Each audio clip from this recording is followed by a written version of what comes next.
Apa sih yang kita inginkan untuk masa depan desa? Warga desa yang sehat, pendidikan yang berkualitas, pendapatan yang meningkat dan merata, lingkungan desa yang tetap lestari, desa aman, nyaman, dan damai berkeadilan. adat dan budaya desa terlindungi. Semua itu adalah cita-cita kita bersama melalui SDGs Desa.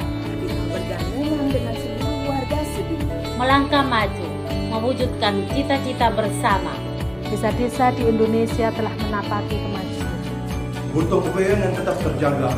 Fasilitas di desa semakin baik, pendidikan dasar mencukupi.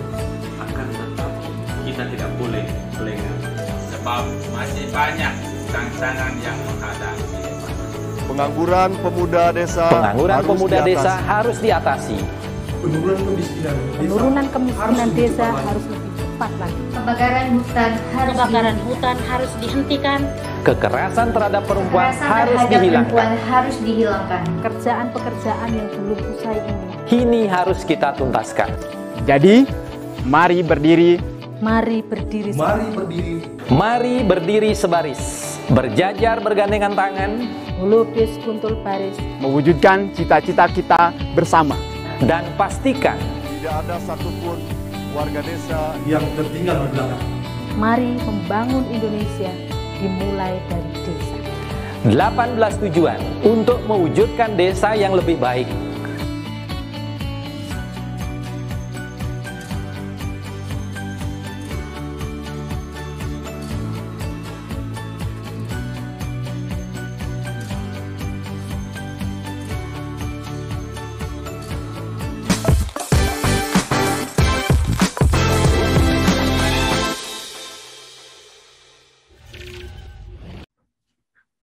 Salam bahagia kerabat desa Indonesia, salam berdiri sebaris, lupis kuntul baris, salam SDGs desa. Pekan ini ada hari Idul Fitri, ada acara yang lain juga, hari besar yang lain. Kita belum tahu nanti di pekan ini apakah kita penuh 5 hari atau ada istirahatnya, sarapan kita nanti tergantung Gus Ivan Novik Agusta, karena apapun beliau yang punya acara ini, saya hanya pembantunya saja, jadi kita akan lihat nanti penjadwalannya seperti apa. Cuma pagi ini yang menarik adalah ada kabar kerja keras pendataan dari timur. Ini kemudian ada pendamping desa yang kemudian kita undang di sini juga. Kita pengen tahu nih pertimbangannya, siapa-siapa yang diundang di sini. Gus Ivan yang lebih paham karena di beberapa atau di episode khusus ini memang semua berbasis datanya dari Pusdatin. Jadi yang perlu dijadikan tamu siapa untuk jadi inspirasi kita. Selamat pagi Gus. Selamat pagi, Gus Koco, kerabat desa dan para pendamping desa sekalian. Oke, luar biasa ini kerja keras dari timur. Siapa saja yang diberi kesempatan pagi ini, Gus? Ada 2 ini, Gus Koco, kerabat desa, para pendamping. Yang pertama, Bu Angel. Bu Angel ini di Sorong, ya. Sebetulnya karena kondisi internet ya, dan kemudian aplikasi yang kita tahu baru akan beres di tanggal selambat-lambatnya tanggal 21 Mei ya. Tapi sebagaimana di wilayah yang sulit internet itu sudah selesai untuk melakukan pendataan melalui kuesioner. Kita perlu mengetahui bagaimana kuesionernya, karena Kementerian Desa tidak mengeluarkan kuesioner resmi supaya langsung masuk ke aplikasi. Jadi di Papua Barat ini sudah selesai, beberapa desanya tentu saja, dan satu lagi di Nusa Tenggara Timur, Gus Koco, kerabat desa. Ini Gus Franky, meskipun di sana nggak ada istilah Gus. Ini yang selalu menyampaikan memang terlambat ya, karena kemarin ada bencana di Nusa Tenggara Timur, tapi langsung mengejar dan apa namanya itu, ya enaknya di timur kalau kerja sampai malam itu memang lebih enak ya, karena panas dan sebagainya. Saya pernah merasakan karena di kota yang panas juga, jadi kotanya itu bergeraknya justru di malam hari gitu. Begitu Gus Koco. Ini kemarin sore tembus 20 juta ya. Kemarin lusa ya. Kemudian kemarin sore sudah 21 juta lebih ya. Jadi ini saya mau mencek yang pagi ini Gus Koco. Kayaknya kecepatannya makin tinggi ini, meskipun ya karena aplikasinya jadi paling cuman jadi 1,3 1,4 juta per hari gitu ya. Terima kasih Gus Koco. Oke Gus, sebelum ke timur kita pengen klarifikasi nih. Kemarin beredar tentang kalau tidak selesai akhir bulan ini maka kemudian akan mendapatkan sanksi. Sementara yang saya pahami dari penjelasan Gus Ivan adalah apabila sampai akhir bulan ini desa sama sekali tidak melakukan kegiatan, itu yang akan diberikan sanksi. Tapi ngeri juga ini ada beredar di grup WA bahwa apapun alasannya kalau harus diselesaikan akhir bulan ini, bahkan sampai menyebut ada pilkades pun tidak peduli harus selesai. Ini kan mengerikan ini. Saya membahasakan ini bahasanya intimidasi. Nah, ini butuh klarifikasi nih sebenarnya dari Kementerian Desa, atensi, apresiasi, dan kalau memang ada sanksi itu sebenarnya seperti apa ini Gus? Sebelum kita ke teman-teman timur yang luar biasa ini. Ya, jadi sebetulnya Kementerian Desa ya, itu selalu berpikir positif ya, baik kepada Pokja relawan pendataan desa, kepada pendamping, apalagi kepada kepala desa ya. Jadi kita semua tahu bahwa tetap tujuan utamanya untuk, kalau istilah di TV Desa, memuliakan desa itu ya. Jadi yang pertama, benar yang disampaikan Gus Koco bahwa sanksi itu, sanksinya pun sebetulnya berupa penyampaian desa-desa yang sama sekali belum bergerak gitu ke Kementerian Dalam Negeri. Tentu saja dengan tujuan supaya kemudian desa-desa itu bergerak. Jadi bukan tujuan untuk nanti diberi hukuman ini itu, bukan, tapi tetap tujuannya psikologis supaya tetap bergerak gitu. Karena apa? Karena ini menguntungkan semua pihak di desa. Yang pertama sudah pasti menguntungkan warga desa. Yang kedua, sudah pasti pemerintah desa juga ikut diuntungkan karena warganya, kalau warganya mendapatkan manfaat dari APBDes pasti juga berpengaruh ke pemerintah desa. Kemudian, jadi kerabat desa, jadi kerabat desa dan teman-teman pendamping desa sudah clear. Jadi bahasanya tidak intimidatif seperti itu, harus selesai. Pilkades, tidak peduli pilkades harus diselesaikan. Kalau nggak diselesaikan akan dilaporkan ke Kementerian Keuangan dan Kementerian Dalam Negeri. Itu bisa disampaikan bahwa itu berita bohong, itu adalah tulisan yang tidak bertanggung jawab, dan kepada siapapun yang mendapatkan itu tidak perlu disebarluaskan, karena menyebarkan kebohongan maka Anda ikut berbohong, menyebarkan keburukan maka Anda termasuk yang bermuka buruk, kan kira-kira seperti itu. Oke, kita langsung ke Papua dulu nih kayaknya. Kalau Frank udah beberapa kali tampil, jadi kayaknya kita ke Papua dulu ini. Mbak Angel ya? Angel atau siapa tadi? Silakan. Iya. Baik, selamat pagi Gus. Pagi. Dan Gus Koco. Salam sehat dari kami Kabupaten Sorong, pendamping desa bersama dengan kepala desa dan juga sekretaris Pokja pendataan STGS di 2 desa, Desa Pelajaring dan Desa Gisim. Baik Gus, di sini kami ingin berbagi pengalaman sesuai dengan apa yang tadi disampaikan oleh Gus Ivan, bahwa kami memang menggunakan kuesioner manual Padahal memang dari kementerian tidak menginstruksikan secara paten menggunakan kuesioner manual. Ini semua tidak terlepas dari garis koordinasi dan kerjasama kita dari tenaga ahli dari provinsi maupun dari kabupaten, bahkan juga dorongan dari camat distrik camat Segun tersebut. Sebagaimana teman-teman tahu, rekan-rekan Gus Ivan dan juga Gus Koco ketahui bahwa kami wilayah Segun masih berada di daerah 3T. Daerah 3T kemudian tidak berakses sinyal maupun internet. Kemudian untuk akses transportasi ke wilayah dua desa ini baik darat maupun laut. Ada 2 kali transportasi untuk dari mulai ibu kota Kabupaten Sorong sampai ke desa Pelajarin dan desa Gisim. Proses yang kami lewati itu pendampingan yang kami lakukan mulai dari sosialisasi. Tapi sebelum melakukan sosialisasi, kita sudah mendapatkan OJT langsung dari tenaga ahli kabupaten.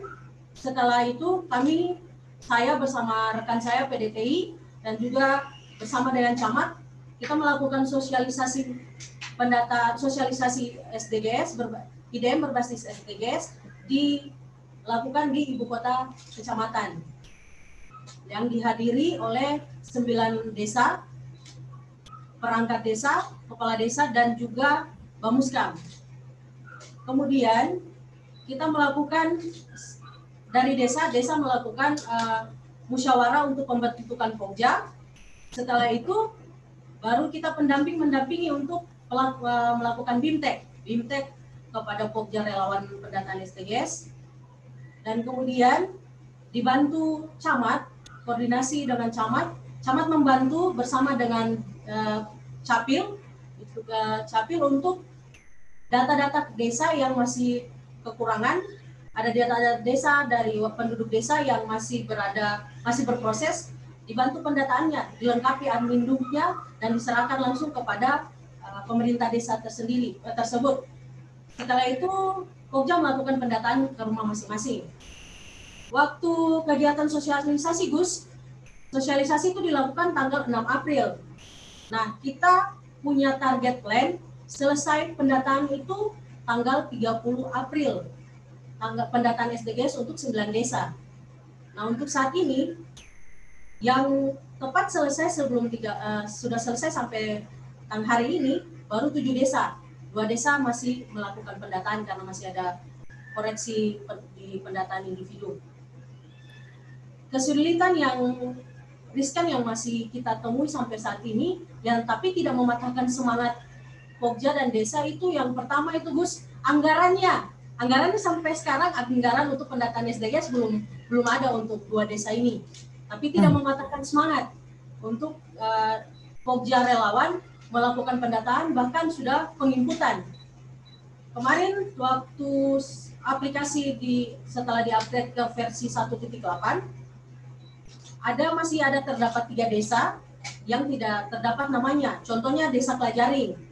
Setelah diperbaharui, kemudian tanggal 6 Mei kemarin, akhirnya relawan Pokja ini melakukan penginputan. Setelah dicek kembali di dashboard aplikasi SDGs, sudah ada namanya desa Pelajaring. Dan desa Pelajaring ini dengan desa Gisim ini Gus, untuk Gus Ivan sama Gus Koco, ketahui mereka saling berkolaborasi, saling tolong menolong atau saling gotong royong istilahnya. Mereka membantu, sama-sama membantu. Jadi jalannya sama-sama, kemanapun sama-sama untuk membangun desa ini sama-sama. Kebetulan desa Gisim merupakan desa tertua dari desa Pelajaring. Desa Pelajaring merupakan pemekaran dari desa Gisim ini, Gus. Baik, Gus, itu mungkin yang saya bisa sampaikan. Oke. Anjir, tadi disampaikan tentang belum adanya anggaran.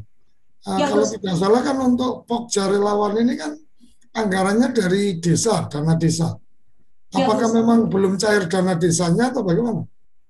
Untuk saat ini, Gus, untuk 2 desa ini baru pencairan dana COVID 8%, Gus. Untuk pendataan SDGs masih dalam proses, Gus.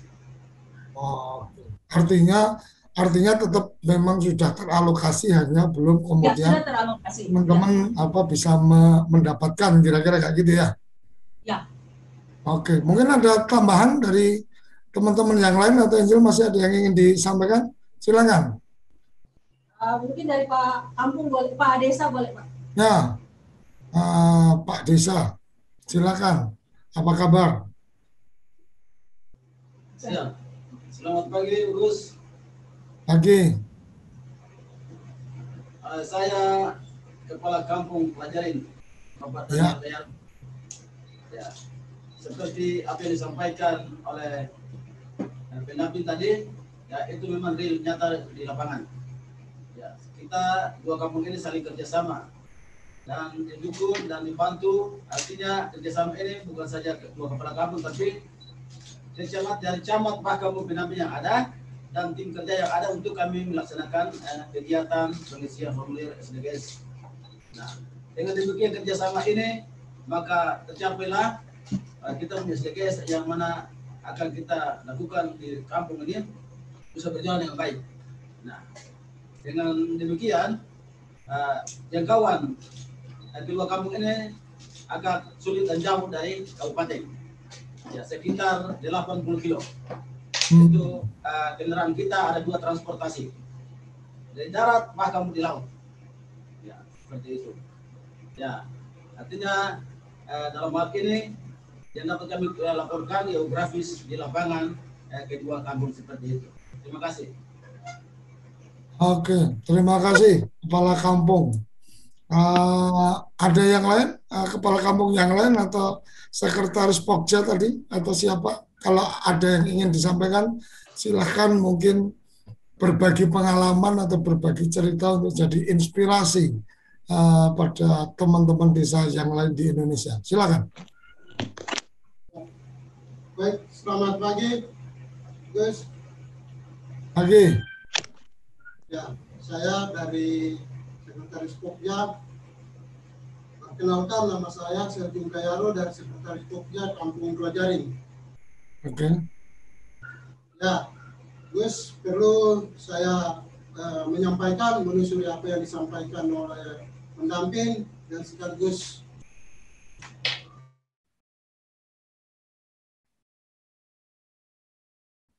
Halo. Halo.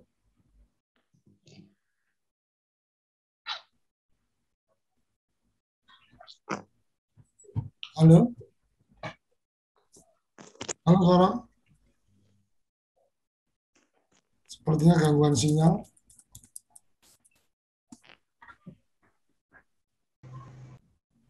Oh ya, lanjut. Ya, tidak terlepas dari apa yang disampaikan oleh pendamping dan kepala desa Pelajarin. Tentu kami selaku sekretaris Pokja, kami merasa ini adalah sebuah kerjasama yang luar biasa, karena memang kami selaku sekretaris Pokja, kami merasa sebuah proses daripada pendataan ini memang berbagai kendala yang kami temukan di lapangan, tetapi kami bersyukur karena kami masih ada terus dalam sebuah kebersamaan, baik itu di tingkat kecamatan hingga pendamping hingga pada tingkat kampung ini, tingkat desa. Tentu dari semua yang kami lalui ini memang ada berbagai kendala yang kami temukan, seperti apa yang disampaikan oleh pendamping dan kepala desa. Itulah kenyataan yang kami hadapi di dalam kondisi kami untuk melakukan pendataan. Tetapi itu tidak merasa mengurangi rasa semangat kami untuk melakukan sebuah tugas dan tanggung jawab yang kami lakukan di setiap kampung desa kami. Itu yang kami ketemui dalam situasi yang memang susah dijangkau. Yang tentu kami merasakan di sini, kami berharap bahwa untuk pendataan SDGs untuk tahun-tahun yang akan datang, kami berharap kepada Gus untuk tolong bisa menyampaikan suara kami dari Papua. Dalam hal ini kami yang ada di wilayah Kabupaten Sorong, di kampung daerah yang paling terpencil untuk dijangkau dengan komunikasi, supaya kami berharap jangan lagi kami mengalami kendala yang seperti ini. Kalau bisa tahun yang akan datang untuk dapat diusulkan untuk harus bisa dibangun kami punya jaringan di tingkat kampung. Sehingga kami juga bisa mampu bersaing untuk melakukan pendataan seperti daerah-daerah yang memiliki jaringan. Itu yang pertama. Yang kedua, kami juga berharap karena kondisi geografi kami yang dijangkau dengan biaya yang begitu besar, kalau untuk tahun-tahun yang akan datang, kalau bisa dianggarkan untuk data SDGs itu lebih besar ditimbang dengan tahun ini. Untuk khusus kami di wilayah Kabupaten Sorong, di daerah-daerah yang terpencil. Nah, itu yang tentu menjadi kendala untuk kami, yang kami ketemu di lapangan, dan itu yang kami sampaikan. Semoga apa yang kami menyampaikan ini dapat menjadi catatan untuk disampaikan kepada kementerian terkait untuk dapat melihat dan mengkaji kendala-kendala yang kami sampaikan ini. Terima kasih, itu yang kami dapat menyampaikan mewakili Pokja Kampung Pelajari. Terima kasih Gus, selamat pagi, salam semangat. Oke, terima kasih. Semangat luar biasa. Jadi semangatnya Pancasila itu terakhir adalah gotong royong. Jadi gotong royongnya di kampung di Sorong ini sudah ditunjukkan yang luar biasa.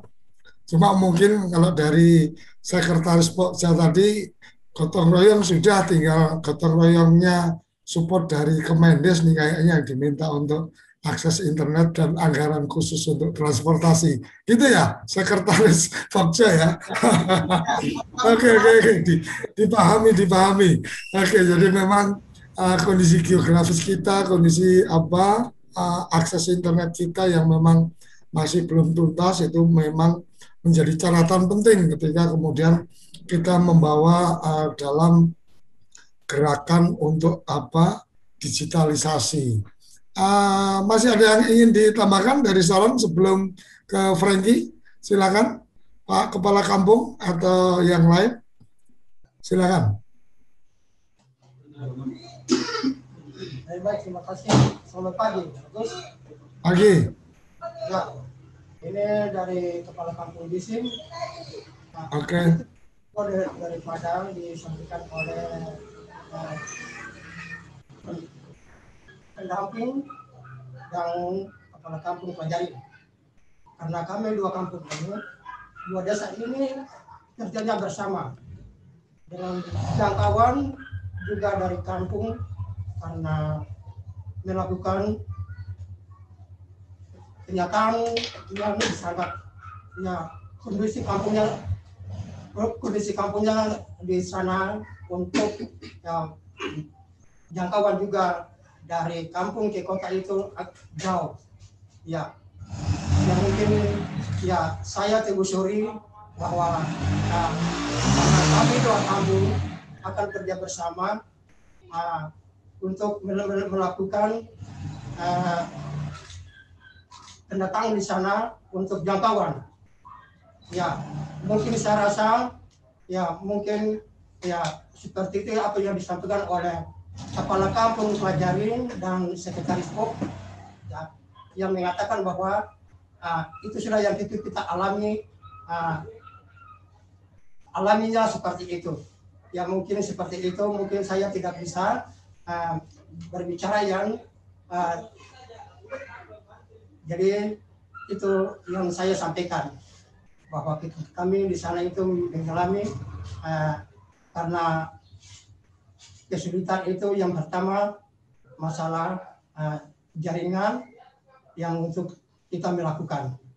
Jadi itu yang saya sampaikan untuk Pak Gus yang mungkin dari Kepala Kampung Gisim yang melakukan yang bersama dengan ya Kepala Kampung yang sudah dikatakan bahwa itu semuanya sudah jelas yang disampaikan oleh teman-teman.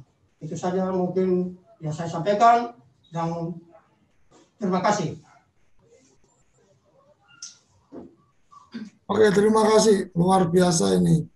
Dukungan dari kepala-kepala kampung, kerjasama antara pendamping desa dengan tim Pokja, relawan, dan seterusnya.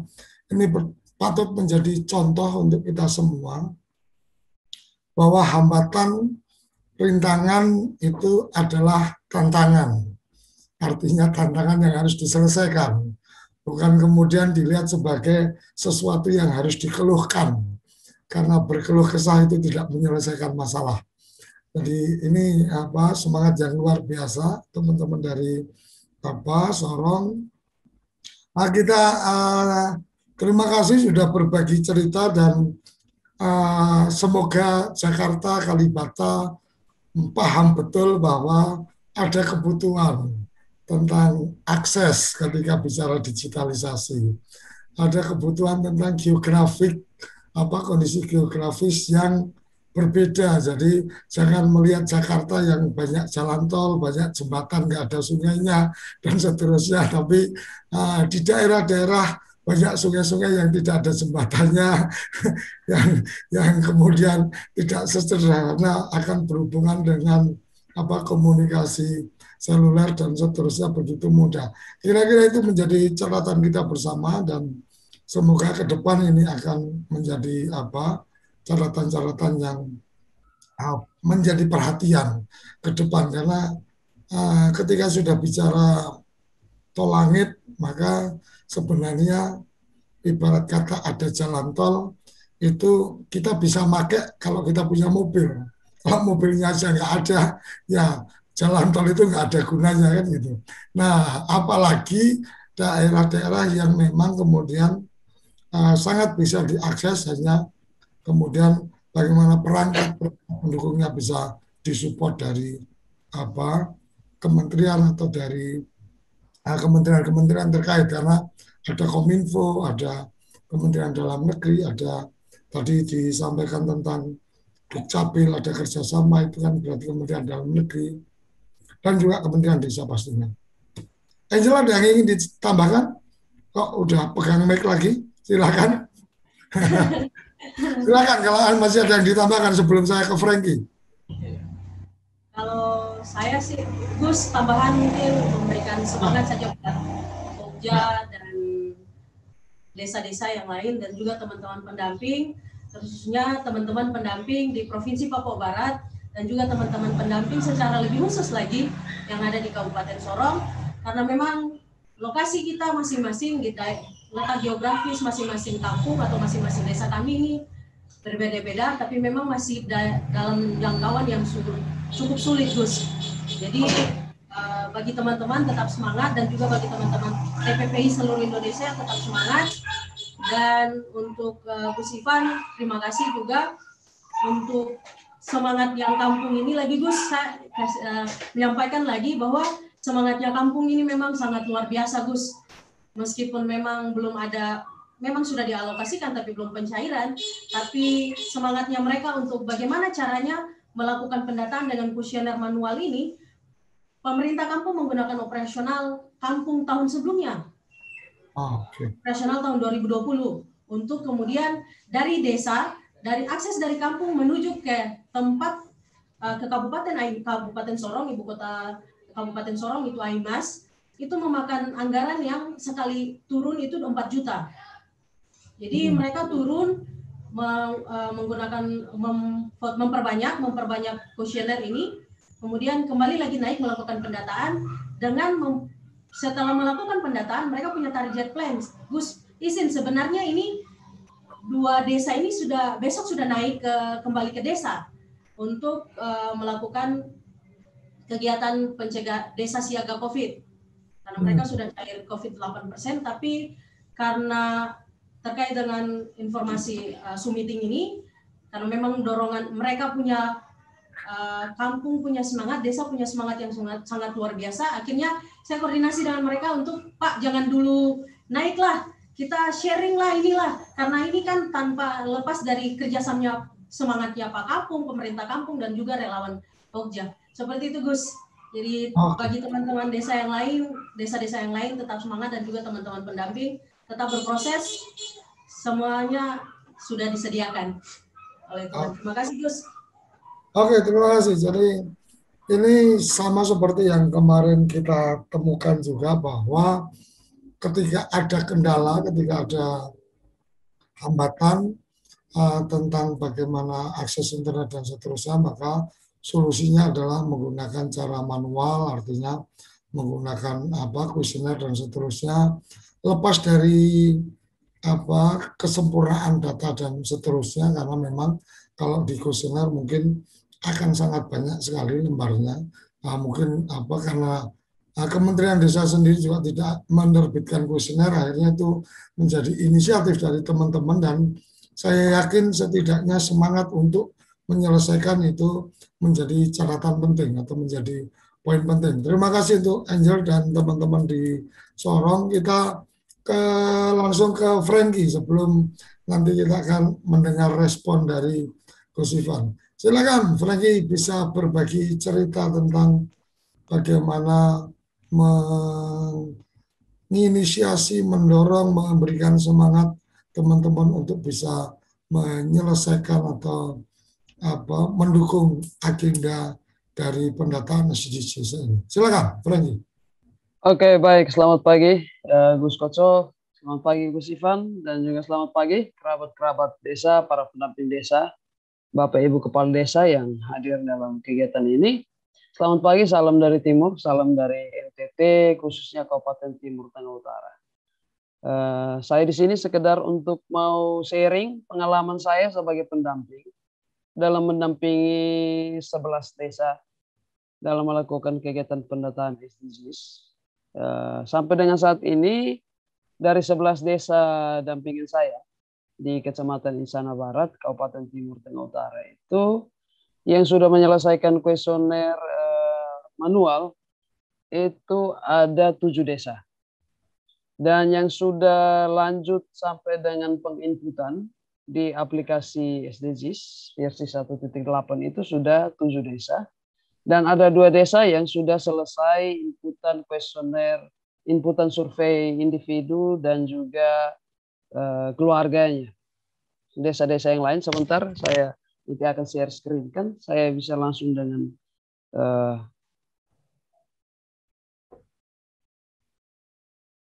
ini.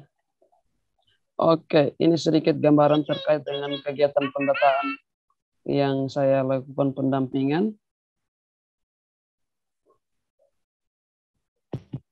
Iya, kegiatan dimulai saat kalau tidak salah surat itu tanggal 1 Maret, kami dengan teman-teman di kecamatan itu mulai bergerak untuk melakukan sosialisasi dari desa ke desa, karena untuk mengumpulkan di kecamatan itu memang tidak mudah di wilayah kami, seperti itu dengan kesibukan masing-masing desa, sehingga saya dengan teman saya, pendamping yang lain dan juga teman-teman PLD, kami bergerak dari desa ke desa. Ini beberapa foto dokumentasi waktu kami sosialisasi awal. Ada yang hanya dengan orang desa saja, ada yang kebetulan ada kegiatan situ diparalelkan, kami dikasih agenda dan satu agenda khusus untuk juga menyampaikan terkait dengan pendataan ini yang juga melibatkan masyarakat yang lain. Seperti itu. Itu kegiatan awal Maret sekitar tanggal 6 sampai tanggal 10-11 kegiatan itu berjalan dengan baik. Setelah kegiatan ini tantangan mulai muncul. Yang pertama adalah sampai dengan bulan Maret itu, bahkan sampai dengan saat ini saya berbicara ini, dari 11 desa yang saya dampingi itu baru 1 desa yang mencairkan dana desanya. Itu pun baru 8% dana untuk PPKM dan posko penanganan COVID. Dana yang lain itu belum cair. Itu kendala yang pertama. Kendala yang kedua adalah 8 desa dampingan saya itu, kepala desanya berakhir masa jabatan. Dengan sendirinya posisi PKPKD sebagai pengambil kebijakan keuangan desa itu lagi lowong sekarang. Lagi menunggu SK untuk penjabat kepala desa, sehingga bisa mengambil kebijakan terkait dengan keuangan desa. Itu tantangannya. Tantangan yang berikut adalah adanya perubahan pagu dana desa di tingkat kabupaten, sehingga kami harus melakukan refocusing anggaran lagi terkait dengan kegiatan-kegiatannya akibat dari turunnya dana desa. Tapi melihat itu, saya dengan teman-teman tidak putus asa, tidak menyerah. Bukan berarti memaksakan desa untuk tetap melaksanakan kegiatan ini, tapi kami berkomunikasi, membangun komunikasi dengan desa, menyampaikan sosialisasi isi surat yang ada, dan pihak desa menyambut baik karena menurut beberapa sekretaris desa inilah kesempatan untuk kita memperbaiki data kependudukan kita secara real. Inilah kesempatan kita untuk mengetahui potensi di desa kita secara real, secara faktual. Inilah kesempatan kita untuk bisa memperoleh data untuk perencanaan kita ke depan. Sehingga melihat respon yang sangat positif dari desa-desa dampingan, maka kami juga tidak mau lengah. Kami terus berkoordinasi sehingga kegiatan itu tetap berjalan. Maka meskipun ada tantangan bahwa dana belum cair, tapi sudah dibahas dengan BPD bahwa ada kegiatan tambahan terkait dengan pendataan, tapi sementara dievaluasi di tingkat kabupaten untuk mendapatkan rekomendasi pencairan, kegiatan itu tetap dijalankan seperti itu. Setelah adanya sosialisasi dan juga pembentukan Pokja, kami melanjutkan dengan kegiatan BIMTEK, pembekalan untuk pengisian kuesioner secara manual. Karena kalau mau langsung pakai Android dengan aplikasi, jujur saja ini hal baru untuk kami. Saya sebagai pendamping saja merasakan bahwa ini hal baru, apalagi Pokja yang dibentuk dalam kurun waktu yang tidak lama, lalu harus memperkenalkan aplikasi yang sama sekali belum familiar sama sekali untuk mereka. Maka bersama dengan pihak desa kami mengambil keputusan untuk membuat dari aplikasi yang ada, saya mengalihkan itu menjadi dengan sharing dari teman-teman di grup WhatsApp, grup Telegram, ada sharing terkait dengan kuesioner. Lalu ada sedikit modifikasi dari kami terkait pertanyaan-pertanyaan yang awalnya itu tidak ada di kuesioner tapi ada di aplikasi. Kami offer langsung ke kuesioner supaya bisa terjawab saat pendataan secara manual. Dan puji Tuhan bahwa pendataan itu berjalan dengan baik. Hanya terkendala lagi pada awal April kami wilayah NTT terkena siklon Seroja 2 minggu lebih. Itu yang mengakibatkan mati lampu, listrik, sinyal telepon hilang total. Kota itu menjadi lumpuh selama 2 minggu. Sehingga kegiatan setelah pembekalan yang sebenarnya harus langsung turun dengan pendataan manual ke rumah-rumah warga itu menjadi terkendala. Karena tidak ada listrik, tidak ada sinyal, lalu masing-masing orang ketakutan dengan kondisi badai itu dan di rumah masing-masing, sehingga Pokja pun diminta untuk jangan dulu turun untuk melakukan pendataan. Tapi setelah pertengahan April, seperti yang pernah saya sampaikan waktu di episode 84 kalau tidak salah, kami lanjut sampai dengan saat ini dan puji Tuhan sudah 7 desa yang masuk dalam tahap penginputan, 2 desa sudah 100% untuk survei individu dan survei keluarga. Tinggal menunggu rencananya minggu kedua bulan Mei ini finalisasi untuk 2 desa itu untuk inputan survei RT dan juga survei desa, sambil menunggu teman-teman desa yang lain menyelesaikan kuesioner manual dan mulai dengan penginputan. Jadi target setelah berkoordinasi dengan Bapak Camat, target untuk Kecamatan Insana Barat itu kalau minggu ketiga April itu penginputan kalau bisa sudah selesai. Sehingga minggu keempat Camat membuat jadwal untuk bisa turun bersama dengan kepala desa menghadiri untuk musyawarah penetapan. Kalau memang bertepatan bisa digabung 2-3 desa di kantor camat satu kali untuk dilakukan musyawarah penetapan hasil pendataan SDGs. Nah, seperti itu. Lalu sedikit sharing saja terkait dengan jaringan internet. Kami juga di wilayah Timur Tengah Utara, khususnya di desa-desa itu, jaringan internet itu tidak terlalu bagus. Dia sedang-sedang saja, terkadang ada desa tertentu yang 4G saja tidak muncul di situ. Dia palingan H+, lalu yang lain-lain. Sehingga Pokja mengalami kesulitan dalam penginputan. Karena kondisi sekarang adalah desa-desa itu bergerak dengan hanya anggaran yang sudah ditetapkan, tapi belum disalurkan. Seperti itu. Jadi istilahnya swadaya, komitmen yang saya tangkap dari semangat teman-teman desa-desa dampingan saya adalah komitmen yang tinggi sekali. Mereka sangat berkomitmen bahwa kegiatan ini harus tetap jalan apapun kondisi.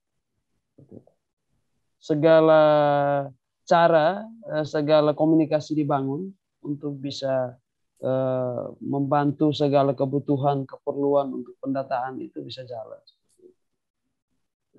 Ini gambaran sedikit terkait dengan survei manual yang dilakukan dari rumah ke rumah. Jadi kegiatan itu kebanyakan 4 hari, tapi kami bersepakat bahwa 2 hari setelah pendataan manual itu, hari yang ketiga itu kita kumpul dulu untuk kami lihat isiannya itu. Apakah ada isian-isian yang perlu diperbaiki, mungkin salah isi, mungkin salah mengerti waktu pembekalan.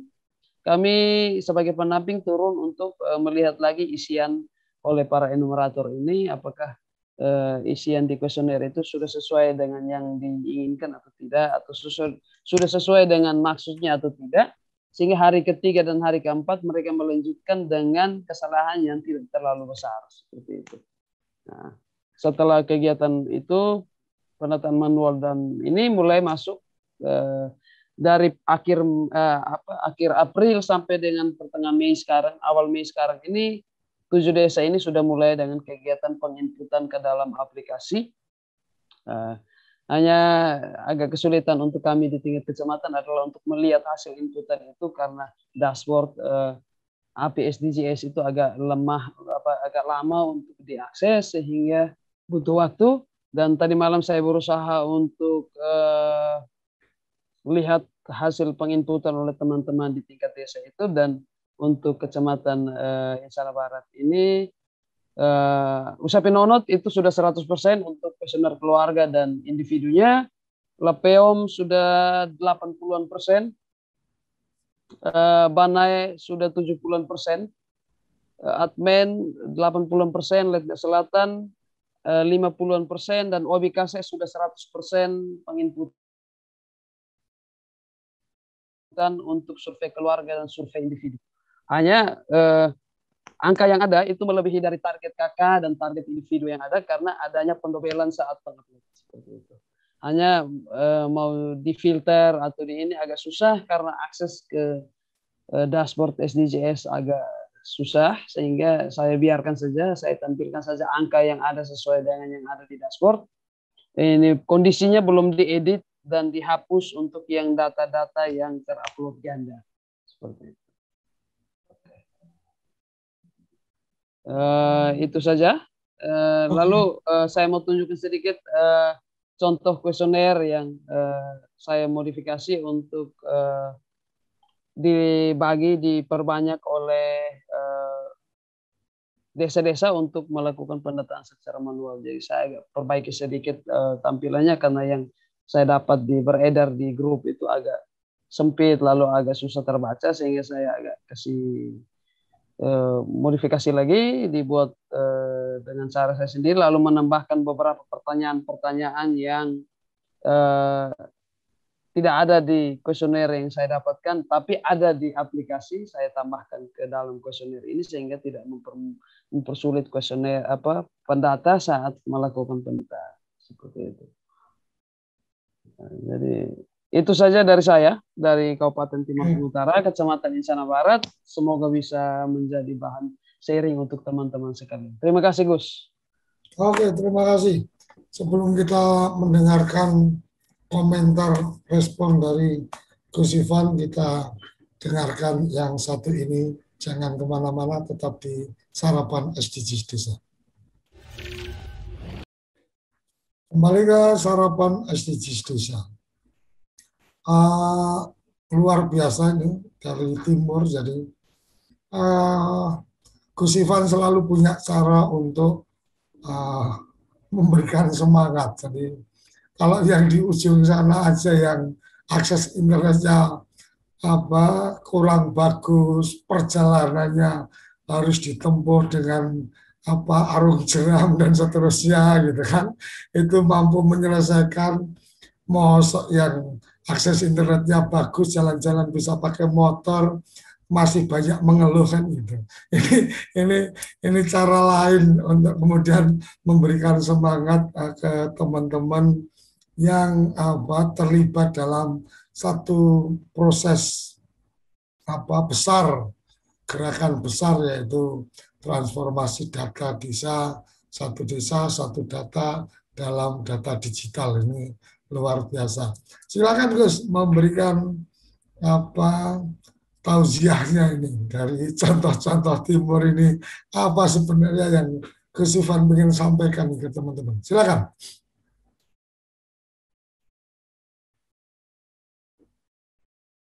Terima kasih Gus Koco, kerabat desa, terutama Bu Angel ini yang sudah bersedia hadir bersama bapak-bapak kepala kampung, kemudian Gus Franky yang juga sudah bersedia untuk menyampaikan prasarannya. Ya, kita tahu dari klub SDGs Desa ini foto-fotonya Gus Franky kan selalu memberikan pencerahan. Makanya saya usulkan dibagi itu PowerPoint-nya. Ya. Kalau menurut saya nih Gus Koco, memang pertama kali saya mendapatkan WA itu dari Bu Engel itu, dan WA-nya langsung mengatakan waktu itu ya, 2 desa kami sudah selesai pendataan itu. Makanya langsung kami sampaikan ke Gus Menteri waktu itu ya. Jadi memang nanti moga-moga nanti bisa bertemu pas beliau ke Papua Barat gitu, karena langsung mengetahui hal ini ya. Kalau ke TTU, Gus Menteri memang sudah punya rencana ke TTU ya. Jadi sekalian nanti bisa bertemu ini nanti dengan Mas Franky. Dan sudah pasti nih Gus Koco, satu hal yang menarik itu adalah pasti ada saling, kalau istilah modal sosial itu trust ya, saling percaya di antara kita gitu, ya. Karena kalau nggak percaya itu pasti keluarnya wong ini masalah terus gitu ya. Jadi ada juga yang WA, kami baru akan mulai jalan setelah semua beres. Sudah akan terlambat nanti yang seperti itu. Karena kemarin yang di Jombang itu sudah mengatakan begitu basisnya sistem informasi maka harus mengerjakan lebih dulu gitu ya. Jadi yang cepet-cepetan itu kita dapat pelajaran dari Jombang, kemudian dari Papua Barat dan dari Nusa Tenggara Timur ini kita mendapatkan pelajaran tentang harus jalan terus gitu ya. Karena suatu ketika pasti akan lebih cepat, akan segera selesai gitu ya. Dan itu yang namanya masa depan, kita mempercayakan suatu ketika akan selesai, akan beres. Itu sebetulnya basisnya adalah saling percaya gitu. Jadi ada trust. Itu yang sedang dibangun oleh Kementerian Desa, Gus Koco, kerabat desa, para pendamping, bahwa Kementerian Desa bisa dipercaya begitu, dan berbasis kepercayaan itu kemudian kita bisa lebih cepat bergerak bersama-sama dengan desa. Kalau kita bergerak bersama-sama lebih cepat, tentu saja warga desa mendapatkan manfaat lebih cepat juga. Tadi juga kita mengetahui dari Gus Franky tadi bagaimana Sekdes, dan kita ketahui selama ini Kades dan Sekdes itu yang paling utama. Sekdes langsung mengetahui ini sekaligus kita bisa mendata seluruh warga desa. Ya, jadi memang satu tantangan utamanya ada di sana, bahwa kita langsung mendata seluruh warga desa, dimiliki desa. Ya. Berkali-kali diingatkan oleh Gus Koco, data ini adalah data milik desa. Ya. Bukti yang paling jelas, dan ini ada grupnya Pemda yang kemudian menanyakan, ini datanya sangat detail dan sangat rahasia, siapa yang akan memegang kerahasiaannya? Desa itu. Ya. Jadi yang memegang kerahasiaannya desa. Kemudian ditanya bagaimana kami bisa mengaksesnya? Ya harus izin ke desa. Ya. Karena yang bisa mengekspor datanya pun secara teknis adalah desa. Gitu. Jadi ini kesempatan yang sangat bagus bagi desa. Kalau istilah dari para pegiat desa, selama ini desa sudah punya bargaining atau posisi tawar karena memiliki dana desa. Sebentar lagi ditambah lagi posisi tawarnya karena memiliki data desa. Jadi itu kira-kira yang ingin ditunjukkan. Ya. Tadi yang disampaikan Gus Koco bagaimana perkembangan pagi ini. Ya. Sebetulnya kalau dari desa sulit mengakses API SDGs tidak beda dengan kami gitu. Jadi kalau kami sulit, dia pun sulit gitu. Jadi ini yang baru saja muncul Gus Koco yang sudah terkumpul 22,5 juta warga desa. Ya. Tentu saja tadi sudah diingatkan oleh Gus Franky bahwa ada data yang ganda yang segera akan diselesaikan oleh sistem, jadi supaya tidak merepotkan desa juga. Kemudian 7,7 data keluarga, lalu 120.000 data rukun tetangga, dan 14.000 data desa. Sebetulnya data desa ini yang paling mudah, tapi sepertinya desa-desa lebih mengedepankan data individu dan keluarga. Gitu. Untuk pagi ini sudah 161.000 data warga yang masuk dan 53.000 data keluarga. Ini semakin cepat ini Gus Koco, kerabat desa. Seminggu yang lalu itu 161.000 itu baru sekitar jam 8. Ya. Minggu sebelumnya bahkan baru muncul sekitar jam 11 pagi. Gitu. Waktu Indonesia Barat. Ya. Sekarang belum jam 7 sudah 160.000. Jadi memang perkembangannya atau lajunya sangat cepat. Ya.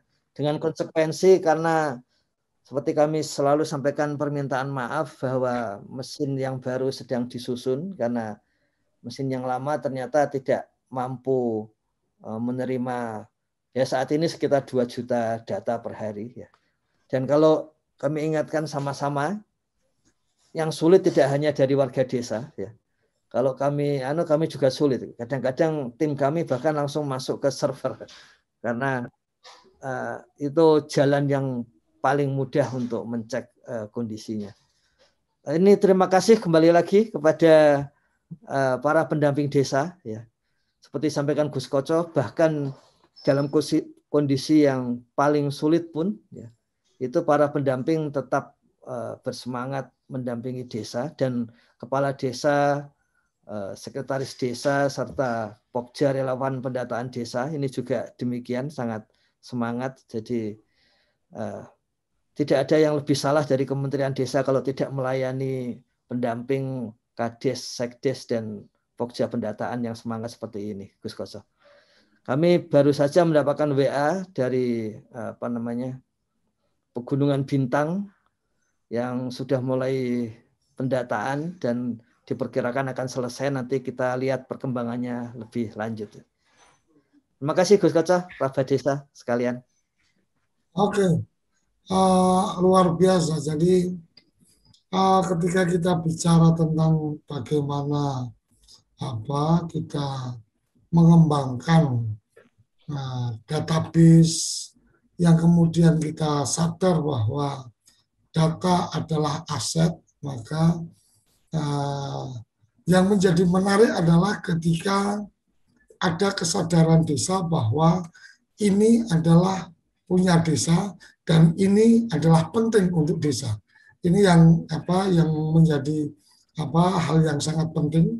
Yang pertama, kenapa? Karena ketika tidak ada kesadaran bahwa mereka membutuhkan, maka akan menjadi sulit untuk kemudian teman-teman pendamping memberikan dorongan. Level berikutnya adalah di supradesa, baik kecamatan, kabupaten maupun provinsi, mungkin provinsi agak jauh. Tapi kalau kabupaten mestinya menurut saya harus disadari bahwa ini sebenarnya tugas mereka, karena amanat Undang-Undang Desa sangat jelas bahwa sistem informasi desa itu tanggung jawabnya kabupaten. Jadi kalau kabupaten nggak melaksanakan itu mestinya ya punishment ke kabupaten. Dan ketika kemudian sudah dibantu, mereka masih tidak mendukung, nah itu kabupatennya konyol, bupatinya konyol, wali kotanya bodoh kan gitu. Jadi kalau saya karena saya bukan orang pemerintahan, jadi bebas-bebas saja menyampaikan pendapat. Kalau ada bupati wali kota yang tersinggung karena saya sampaikan bodoh karena tidak mendukung program ini, ya silakan saja, ketersinggungannya bisa disampaikan ke saya.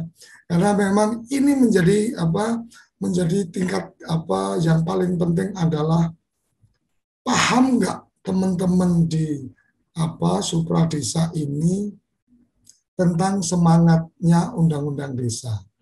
Membangun dari desa logikanya maka desa harus paham betul potensi, kenali potensi dirinya, potensi desanya, dan kemudian membuat perencanaan yang sesuai dengan potensi dan problematika desa. Nah, kesesuaian ini tidak berdasarkan kepada info katanya atau tidak berdasarkan kepada keinginan kepala desa, tetapi lebih pada data yang berbicara. Ini yang menurut saya yang sedang diajak cara berpikir teman-teman di desa oleh Kementerian Desa. Mari bicara berdasarkan data, bukan berdasarkan angan-angan, bukan berdasarkan keinginan, bukan berdasarkan kira-kira. Nah, ketika ingin membangun ini, Kementerian Desa sudah sangat luar biasa, maka yang menjadi penting adalah respon daripada desa, dan jangan lupa teman-teman pendamping desa adalah mulutnya, telinganya, tangannya dari Kementerian Desa. Jadi teman-teman pendamping desa harus paham bagaimana SDGs desa, bagaimana semangat pendataan desa, dan kemudian bagaimana memberikan penguatan pemahaman desa tentang ide-ide yang sedang dikerjakan oleh Kementerian Desa. Sampai di sini waktu kita sudah di penghujung acara. Mohon izin, Gus Koco. Mohon dukungannya kepada kerabat desa di seluruh Indonesia. Jangan lupa untuk ikuti terus channel TV Desa. Jangan lupa subscribe karena itu menjadi bagian yang kita harapkan untuk kita terus bekerja, berkarya untuk kemajuan desa, memuliakan desa-desa di Indonesia. Salam bahagia kerabat desa Indonesia, salam berdiri sebaris, Polubes Kolunton Baris, salam SDGs desa. Terima kasih. Halo, Gus Koco. Apa sih yang kita inginkan untuk masa depan desa? Warga desa yang sehat, pendidikan yang berkualitas, pendapatan yang meningkat dan merata, lingkungan desa yang tetap lestari, desa aman, nyaman, dan damai berkeadilan. Adat dan budaya desa terlindungi. Semua itu adalah cita-cita kita bersama melalui SDGs desa. Bergandengan dengan seluruh warga sipil, melangkah maju, mewujudkan cita-cita bersama. Desa-desa di Indonesia telah menapaki kemajuan. Butuh kebayaan yang tetap terjaga. Fasilitas di desa semakin baik, pendidikan dasar akan tetap kita tidak boleh lengah. Sebab masih banyak tantangan yang menghadapi. Pengangguran pemuda desa harus diatasi. Penurunan kemiskinan desa harus lebih cepat lagi. Kebakaran hutan harus dihentikan. Kekerasan terhadap perempuan harus dihilangkan. Pekerjaan-pekerjaan yang belum usai ini harus kita tuntaskan. Jadi, mari berdiri. Mari berdiri. Mari berdiri sebaris. Berjajar bergandengan tangan. Polubes Kuntul Baris. Mewujudkan cita-cita kita bersama. Dan pastikan tidak ada satupun warga desa yang tertinggal di belakang. Mari membangun Indonesia dimulai dari desa. 18 tujuan untuk mewujudkan desa yang lebih baik.